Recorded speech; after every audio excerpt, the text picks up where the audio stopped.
नमस्कार। तर आजच्या व्हिडिओमध्ये आपण महाराष्ट्रातील भौगोलिक विभागाबद्दलच काही प्रश्न पाहणार आहोत। वन लाइनर प्रश्नांची आपली सीरीज सुरू आहे। खालीलपैकी कोणता क्षेत्रफळाच्या दृष्टीने महाराष्ट्रातील सर्वात लहान जिल्हा आहे?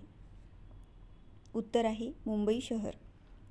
महाराष्ट्र हा 36 जिल्ह्यांनी बनलेला आहे, ज्यांना ...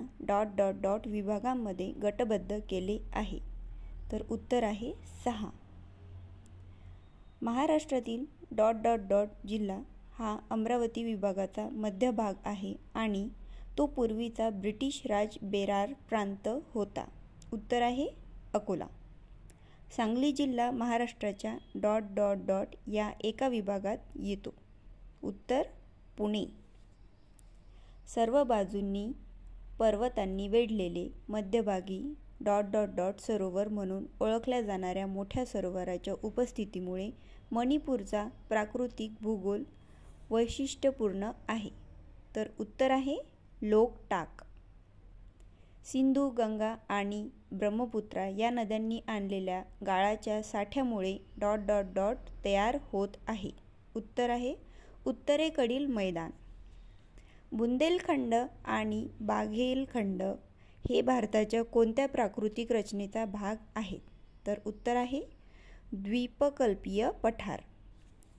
शिपकीला खिंड कोठे आहे? उत्तर आहे हिमाचल प्रदेश। बोमडिला खिंड कोठे आहे? उत्तर आहे अरुणाचल प्रदेश। खालीलपैकी कोणते शहर आसामची राजधानी आहे? उत्तर आहे दिसपूर। खालीलपैकी कोणत्या भारतीय राज्याची सीमा पाकिस्तानला लागून नाही? उत्तर आहे हरियाणा। ... हा सर्वात उत्तरेकडील केंद्रप्रशासित प्रदेश आहे। उत्तर आहे लडाख। भारतातील खालीलपैकी कोणत्या राज्याच्या सीमा चीनला लागत नाहीत? उत्तर आहे मेघालय। भारताच्या खालीलपैकी कोणत्या राज्याची सीमा म्यानमारला लागून नाही? उत्तर आहे त्रिपुरा। सद्यस्थितीत भारतात किती केंद्रशासित प्रदेश आहेत? उत्तर आहे 8। मरीना समुद्रकिनारा खालीलपैकी कोणत्या किनारपट्टीवर आहे? कोरोमंडल किनारपट्टी। खालीलपैकी कोणत्या राज्याची सीमा तेलंगणाला लागून नाही? तमिळनाडू। त्सो मोरिरी सरोवर ... या केंद्रशासित प्रदेशात आहे? उत्तर आहे लडाख। पिनखोरे ... या राज्यात आहे? उत्तर आहे हिमाचल प्रदेश। अलियार जलाशय ... राज्यात आहे? उत्तर आहे तमिळनाडू। बाघ लेणी कोठे स्थित आहेत? उत्तर आहे मध्य प्रदेश।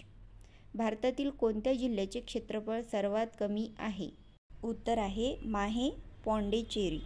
खालीलपैकी कोणता समुद्रतटीय मैदानी प्रदेश मंगलोर व कन्याकुमारी दरम्यान आहे? तर उत्तर आहे मलबार।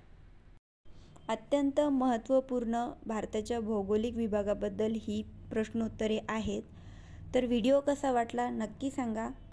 अजून काही वेगळ्या प्रकारचे वेगळ्या विषयावरती व्हिडिओ बघायचे असतील तर कमेंट सेक्शनमध्ये नक्की सांगा आणि अशाच प्रकारचे व्हिडिओ पाहण्यासाठी चॅनलला सबस्क्राईब करायला विसरू नका। भेटूयात एका नवीन व्हिडिओसोबत।